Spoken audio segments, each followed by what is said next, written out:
Hey guys, we are going to start talking about the rise of Nazism today. I'm not here for right now, but I will be back. But we're still going to kind of do it this way just to, switch things up a little bit. All right, guys, so we've got the rise of Nazism. We've been talking about the rise of communism. And remember, that started in Russia and later turned that into the Soviet Union. So we're still dealing with the end of World War One. Okay. Well, basically, we have this man, Adolf Hitler. Most of you already know about him, but he was born in 1899 and he moved into Germany as a teenager. Now, he actually was a soldier during World War One, so he saw the impact and the effects of World War One on the front lines. Okay, so he did have some concept of how bad it was. Okay, well, as he was fighting for Germany, his nationalism, which remember is his sense that his country is the best, and his nationalism began to just grow in leaps and bounds. So when Germany actually lost or was forced to sign the Treaty of Versailles, Hitler was furious and he decided that he was going to try to do something about it. Okay, which let's push the pause on Adolf and let's talk a little bit more about what else was going on. So you have So here's some pictures of Adolf while he was in World War One. Kind of looks a little different for sure. Okay, um, but let's keep going. So remember, the Treaty of Versailles was done mainly by the Allied leaders, uh, France, Great Britain, and the United States. It basically forced Germany to accept the blame for starting World War One, and the fact that they had caused a lot of damage. They also were going to take away a lot of their land. Their military had to be reduced significantly, and basically. Hitler and most Germans start to get really upset that they are being forced to do all these things. There were actually protests that were taking place talking about how bad the Treaty of Versailles was for the people of Germany.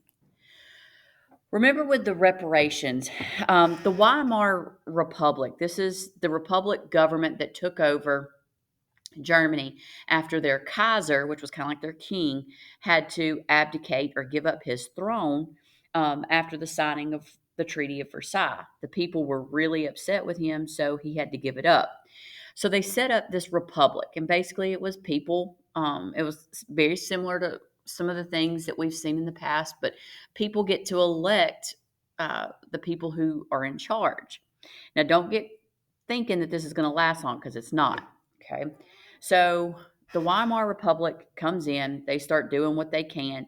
Well, they're trying to rebuild Germany's economy. And the biggest thing you got to remember is now they have this massive amount of war debt that they're going to have to pay. And how are they going to do that? They can't pay their debt and rebuild their economy because you have millions of dollars that are going to France and Great Britain. Well, what starts happening is in Germany, their economy starts to falter because they can't pour any money into it because it's going other places. So they start into what's called a depression. Okay, don't get confused with the Great Depression. We'll talk more about it shortly. Well, you start seeing these unemployment lines, people who can't get jobs and they're trying to find jobs. They're handing out rations of food and things like that. Well, basically, because there's a scarcity of items, meaning there's not very many of them, the prices are going to go up. Okay, if you think about it, old cars or when Nike puts out limited edition Air Jordans, they only sell a certain number. So that means that the prices of these things skyrocket because everybody's wanting them. So basically, because prices were so high, people couldn't afford the basic needs that they needed food and clothes. And of course, if people aren't selling their goods, then they end up going out of business, and then there are no jobs to have. Basically, guys, at this point, German money is inflated so badly that they start using it for things like building kites. They start making they start burning it in ovens in order to keep warm. Okay. So that's what's going on with Germany. So, with all this upheaval in Germany's economy, this is where we see Hitler start stepping back in. Basically, guys, the people of Germany truly start to blame the government, saying, you didn't protect us to begin with, and we need somebody who's going to take care of us. Well, Hitler starts coming in, and he has a very energetic, a very powerful voice that draws attention to himself. And he was able to give several just really powerful speeches that really drew the attention of the German people. So they actually started listening and started saying, well, man, this guy may have something worth listening to. So the National Socialist German Workers' Party, which is referred to as the Nazi Party, they decided, you know what, he's a pretty good speaker. He's got some great ideas that we really like, so we're going to put him as our leader. Now, in 1923, this was a big year because Hitler and the Nazi Party actually tried to overthrow the Weimar Republic to take over Germany. Now, let's think about this, guys. Does it usually work very well if somebody tries to take over who's in charge at the time and they fail?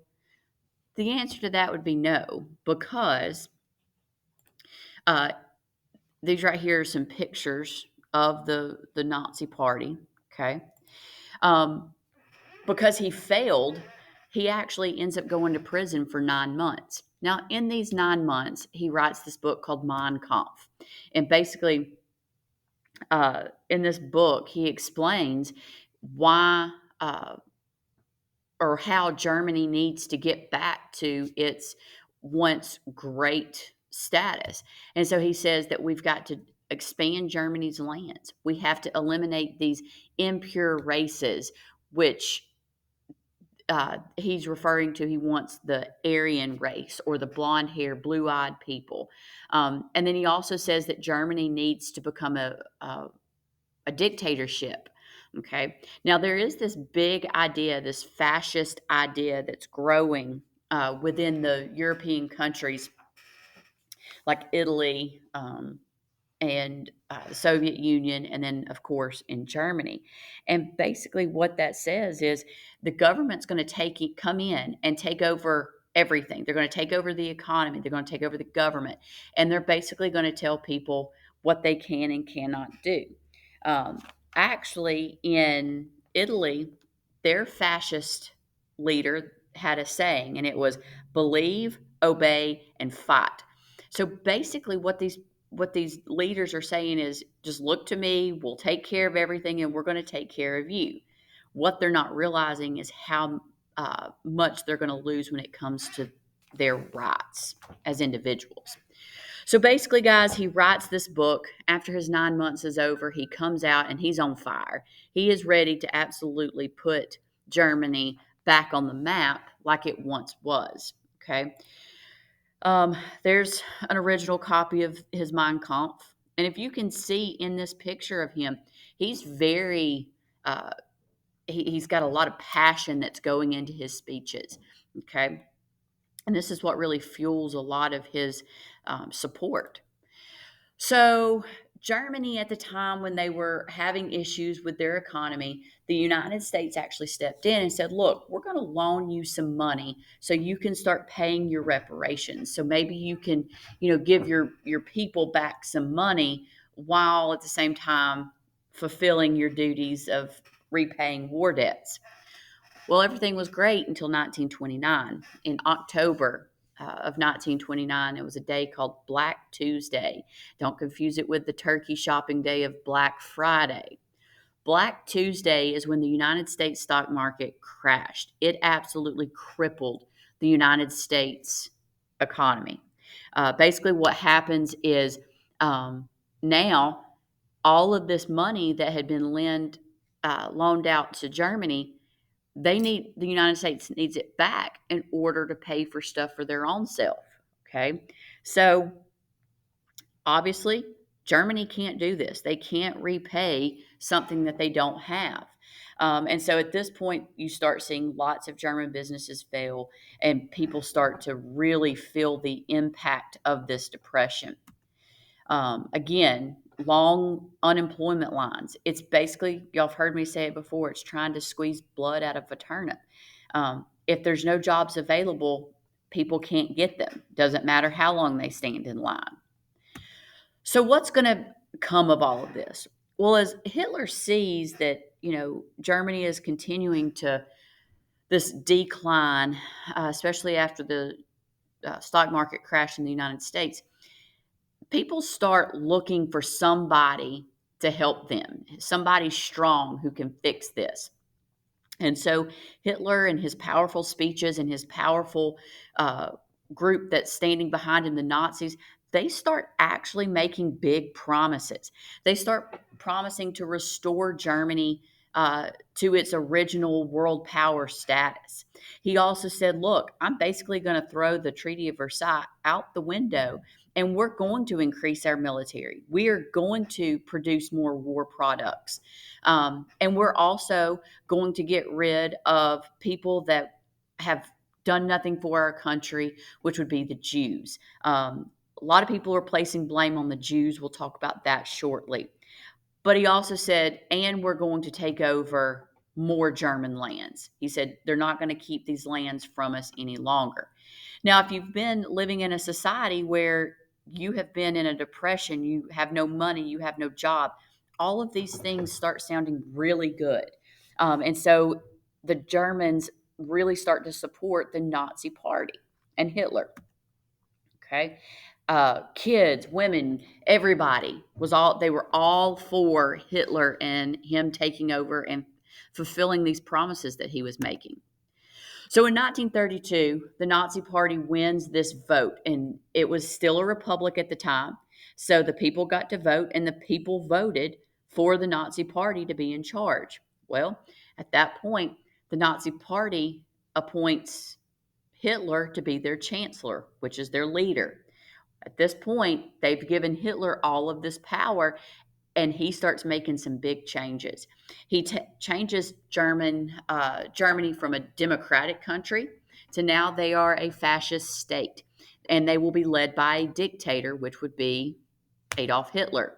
Okay, so now he has all control of the country. He says he bans all other political parties. Nobody is to try to stand up against him, because if they do, they're either killed or they're sent off to a concentration camp for political prisoners, which is a little bit different than the concentration camps we're going to talk about shortly. So at this point, guys, 1930s, Hitler's in complete control, and now Germany is nothing more than a dictator. Uh, so here he is. He's chancellor. He's taking control, and he's making big changes. Okay. There were things where if somebody gave you um, a certain salute, or they said a certain thing to you, if you weren't immediate on your response back, they would look at you like you were somebody who was going to try to uh, come up against Hitler, and they would take care of you very quickly. So basically, guys, once Hitler and the Nazis have all the power in Germany, he begins to immediately disregard the Treaty of Versailles. Okay, he starts violating the terms because he's rebuilding the military. He's reopening factories to build more weapons. He immediately stops any reparation payments being made. And he basically starts saying, I'm going to take back land that you took from us. So this kind of has Great Britain and France and some of the other countries. They kind of take them by surprise, and they're like, "Oh crap, what are we going to do?" Because we're just, you know, almost 20 years outside of World War One. Do we really want to go back to it? Um, and so these other countries are figuring out ways, how can we keep Germany happy and not end up in a full-blown World War One or World War Two. Okay. So basically, Great Britain and France decided that they were going to allow Hitler to take over Austria and take over parts of Czechoslovakia, in what they called an appeasement. Basically, they said, look, you can have these areas, that's fine, but no more. Okay. Well, Hitler was not stopping there. He was not listening to these other countries. He basically was on a tear for becoming a world power. So on September 1st, 1939, Germany invades Poland. And at that point, when he invades the country, this is when World War II begins. Okay. So World War II begins. They're fighting. We'll talk more in person about World War II. But what else is going on? Well, we talked about this hatred for the Jewish people, this Jewish population. This actually goes back, guys, to like the 1100s and 1200s.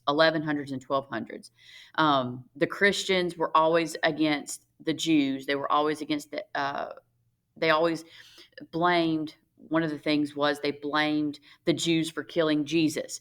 And so at that point, they started taking away their land. Well, here's where where Jewish people start getting this uh, bad rep. So a lot of places wouldn't allow Jews to own land. So in order to make money, Jewish people, Jewish families started starting up businesses. Well, in these businesses, they were able to make money, and so they were successful. Well, the countries that were banning Jewish people from owning land get upset the fact that these Jewish individuals are being successful. So they start saying that they're playing mean tricks to steal people's money and this and that. And so that's basically where all of this hatred for the Jews starts. So Hitler, while he's also trying to take over and become a world power, he's also trying to get rid of these impure races. He blamed Jews for the majority of Germany's problems. And so he said that we need to get rid of them and we need to make sure to support our own Aryan race, which again, blonde hair, blue eyes. He also was targeting mentally and physically handicapped people, the Jehovah's Witnesses, Romas, Slavs, and any other group he didn't like. Okay. The Romas, guys, those were gypsies. Okay. In order to have this done, in order to have people to support him removing these people, and guys, a lot of times these people were friends of Germans, like family friends. And so, in order to get support for removing these people from the country, he started using propaganda, which are posters, radio shows, movies. He basically was trying to show how bad these groups were by making posters that made them out to be these monsters. Okay. So what he ends up doing is he ends up uh, making these Germans so upset at these people that they actually start doing all of his dirty work for them. They destroy Jewish homes, businesses, churches. They start turning their neighbors in for being Jewish. Okay. If you'll see, here are two horrible renditions of Jewish people. They basically, in this one, were saying that Jewish people were just going to do away with all of the Aryan race because they didn't care. They were just money hungry. Okay. Were these things true? Absolutely not. But these were ways to get people uh, in tune with what Hitler was saying. So basically, guys, he says he first off starts sending all of the Jewish people into what they call ghettos, and basically, it's what they would do. What they would do is they would take certain parts of towns and push all the Jewish people into these towns, and their homes and businesses they just got taken over by Germans. And then Hitler said, you know what, we need to get rid of them. So he starts this systematic killing of innocent people. Basically, what he starts doing is he starts sending uh, all of these people who were inferior to the pure Germans, start sending them off to these concentration camps. Okay, in these concentration camps, they have very little clothes, very little food. They were not taken care of. It was a very, very horrendous way to live. Okay, this is Auschwitz. It is one of the worst concentration camps. A lot of concentration camps have been destroyed, but they actually wanted this one to stay up, and they invite visitors to come because they want people to remember what happened. Okay. It was so bad.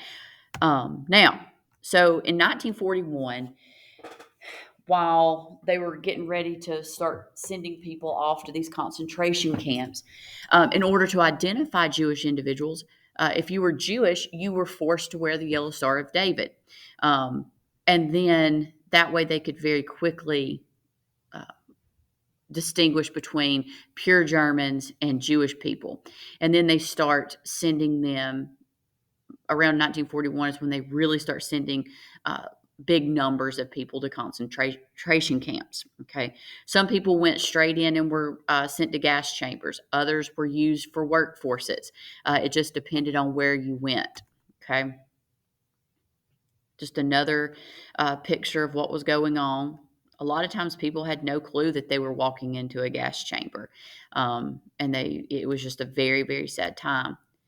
Teenagers, this is at Auschwitz. Okay, this was a picture of the gas chamber. They would basically tell them they were all going to go in and shower off at once, and it definitely was not the case. So, once Germany actually starts losing in World War II, Hitler decides that he needs to try to get rid of all of this evidence of these concentration camps. So, he orders mass killings. Basically, guys, they were taking people out of these concentration camps and sending them on what were called death marches. And they would walk a while and they would shoot some people. They'd walk a while, they'd shoot some people. But luckily, Allies were able to move in time to where they could at least find what was truly going on. And a lot of these Allied soldiers, French, British, the Americans, were absolutely in shock by what they were finding. It was insane what they found, these skeletons of people that they were actually able to find when they would go into these concentration camps. When they came in and they were able, these were people who were finally able to be saved, and they were so happy. They were so thankful. And we're gonna do some little things with it as well. Okay, basically, guys, the Allied forces came in, freed all of the camps, and then in 1948, the United Nations created the state of Israel, and this was finally to give the Jewish people a place to call home. Okay, and it's right here. Okay. So basically, guys, the end of Nazism, 1945, they finally were able to defeat the Germans. Hitler actually, once he realizes that he's defeated, commits suicide in 1945, and the Nazi reign of terror was finally over. To this day, all symbols of Nazism is outlawed. You will not find it in the the country of Germany unless it's uh, hidden somewhere. Okay. All right, guys, that is it. I will We will talk about this a little bit more tomorrow. Y'all have a great day.